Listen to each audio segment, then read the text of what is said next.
নমস্কার। আজ হচ্ছে মাসের দ্বিতীয় শনিবার, আর পুজোর পর এটাই আমাদের ফার্স্ট ব্লকে মিটিং হচ্ছে। তাই সকাল সকাল ঘুম থেকে উঠে পড়লাম, আজকে ব্লকে যেতে হবে। আজ শনিবার হওয়ায় আজ তো আমি নিরামিষ খাই, তাই নিজের জন্য আর কি করব। আর আপনারা তো দেখেওছেন, সাধারণত শনিবার মানে আমি ওই চালে ডালে ফুটিয়ে তাড়াহুড়ো করে রান্না করে সাধারণত ব্লকে চলে যাই মিটিংয়ের জন্য। ওইদিকে তো আবার লেট হলে খুব বকাঝকা হবে, তাই ঝটপট আমার সহজ পদ্ধতিতে খিচুড়ি রান্নাটাই বেস্ট লাগে আমার জন্য। যদিও জানি শনিবার অনেক তাড়াহুড়ো হবে, তাই জন্য সবজিগুলো কাল রাতেই কেটে রেখেছি। তাছাড়া আজ সকালে সবজি কেটে এত কিছু করা সম্ভব হয় না, সকালবেলাটাই খুব তাড়াহুড়ো হয় না, তাই তাড়াহুড়ো করে এই গ্যাসের মধ্যে তেল চাপিয়ে দিলাম। আর তেল দেওয়ার পর তার মধ্যে একটু জিরে ফোড়ন দিয়ে কাঁচা লঙ্কাগুলো ঝটপট কেটে তার মধ্যে তেলের মধ্যে দিয়ে দিলাম। তারপর একে একে সমস্ত তেলটা গরম হলে সবজিগুলো ঢেলে দিলাম আর সবজিগুলো কষাতে থাকলাম। আর এই কয়দিন থেকে অদ্ভুত এক আবহাওয়া, রাত্রেবেলা ফ্যান অফ করে ঘুমাবো তো গরম লাগবে, গরমে ঘুম আসছে না, আর এদিকে সকাল পর্যন্ত ফ্যান চালিয়ে ঠান্ডা লেগে যাচ্ছে। তাই সকালবেলা উঠে থেকে আমার হাঁচি আরম্ভ হচ্ছে, কারণ আমার তো কোল্ড অ্যালার্জি আছে না, এই নিয়েই খুব সমস্যায় পড়ে আছি। সবজিটা একটু কষানো হয়ে গেলে একে একে এবার শুকনো মশলাগুলো দিতে আরম্ভ করলাম। শুকনো মশলা বলতে তেমন কিছুই দিইনি, শুধু হলুদ গুঁড়ো আর জিরে গুঁড়ো। এবার হলুদ গুঁড়ো আর জিরে গুঁড়োটা হলে একটু আদা ঘষে দিয়ে দেবো। আদা না দিলে না ঠিক টেস্টটা আসে না, তাই একটু আদা ঘষে দিয়ে আর একটু কষাতে থাকলাম। আর রাতের বেলা না ঘুমটা ঠিকই হচ্ছে, কিন্তু তাও কেন জানি না সকালবেলা উঠেই চোখ জ্বালা করছে। এই সময় কি আর কারোর আমার মতো এই ধরনের সমস্যা হচ্ছে আমি বুঝতে পারছি না। আদেও কি আমার ঘুমটা হচ্ছে না ঘুমাচ্ছি কিন্তু তাও চোখ জ্বালা করছে, সকাল থেকে খুব লো ফিলিং হচ্ছে। আমার মতো কি আর কেউ এরকম ধরনের সমস্যায় ভুগছেন নাকি? এখন একটু জানাবেন তো কি করা যায়, এর উপায়। আদা ঘষা দিয়ে কষানো হলে ওই যে ধুয়ে রাখা চাল ডালটা আমি প্রেশার কুকারে দিয়ে দিলাম এবং চাল ডাল এবং সবজিপাতি মিলে একসাথে কষিয়ে নিলাম। একটুক্ষণ ভাজা ভাজা যখন হয়ে যাবে, ওই মিনিট 2-3 আর কি কষিয়ে নেওয়ার পর তারপরে জলটা ঢেলে প্রেশার কুকারে লাগিয়ে দেবো। যাদের আমার মতো তাড়াহুড়ো থাকে বা যারা মেসে বা কলেজের হস্টেলে রান্না করার পারমিশন থাকে, তারা আমার পদ্ধতিতে একটু করে দেখবেন। এই রান্নাটা না খুবই সহজ পদ্ধতিতে এবং খুবই সুস্বাদু হয়। এই ধরনের খিচুড়ির সঙ্গে আপনি যদি কোনো কিছু না নেন, মানে কোনো ভাজা বা চাটনি এসব ছাড়াও আপনি এই খিচুড়িটা শুধুই খেতে পারবেন, কোনো অসুবিধা হবে না।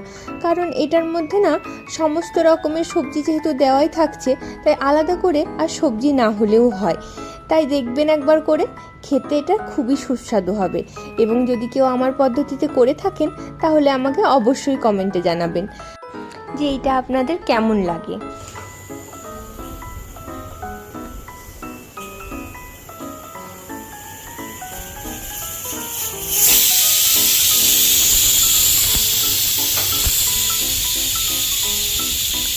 প্রেশার কুকারে 4টে সিটি দিয়ে দিলেই খিচুড়িটা রেডি হয়ে যাবে।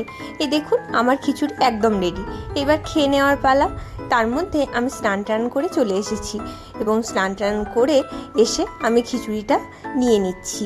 খেয়ে আবার তাড়াতাড়ি ডিউটিও যেতে হবে, তাই এই যে আজকে খিচুড়িটা না আমার একটু জল বেশি হয়ে গেছিলো। যদিও একটু জল ঝোলা ঝোলা খেতে ভালোই লাগে, মন্দ কিছু লাগে না আর কি। আর আপনাদেরকে দেখানো হয়নি, খিচুড়ির মধ্যে আমি শেষের বেলায় 2 চামচ ঘি দিয়েছিলাম। আমার ঘিয়ের গন্ধটা খিচুড়িতে খুবই ভালো লাগে, আবার অনেকের পছন্দ নয়, তাই ঘিটা যে যার নিজের স্বাদ অনুযায়ী দেবেন। আমি ঘি দিয়েছিলাম, তাই আমার খিচুড়ির মধ্যে দিয়ে খুব সুন্দর একটা গন্ধ বেরোচ্ছিল, যেটা আমার খুবই পছন্দ। তারপর খাওয়া দাওয়া হয়ে কমপ্লিটলি রেডি হয়ে আমি বেরিয়ে পড়লাম ডিউটির জন্য। এই যে টোটো পেয়ে গেছি, টোটোর পরে আমাকে ট্রেন ধরে যেতে হয়। যাই হোক, সেটা আর আমি দেখালাম না। ট্রেনে করে আমাদের ভাতার স্টেশনে নামতে হয় এবং সেখান থেকে আমি আবার টোটো করে পৌঁছে গেলাম আমাদের ব্লক অফিসে। এই দেখুন সব দিদিরা চলে এসেছে। এত সবাই একসঙ্গে আসে না, গেটটা খোলা ছিল না, তাই সবাই বাইরে অপেক্ষা করছিল। তাই গেটটা খুললে সবাই একসাথেই ভেতরে গেল। এরপর আমরা পৌঁছে যাব আমাদের মিটিং রুমে।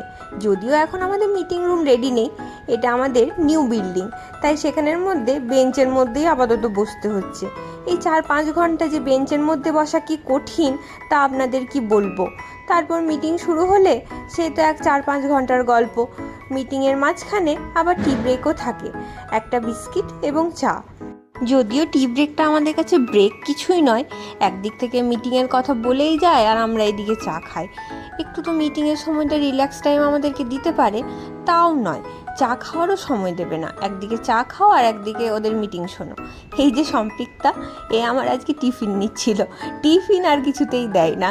দাদার কাছে এই চাইছে, দাদা একে দিচ্ছে তাকে দিচ্ছে, ও আমার জন্য টিফিনটা আরও নিতে পারছে না। এই যে তারপরে আস্তে আস্তে অনেকক্ষণ স্ট্রাগলের পর শেষমেশ টিফিনটা তাও অন্য কাউকে দিচ্ছিল, তখন সে ছিনিয়ে নিয়ে আমাকে দিল।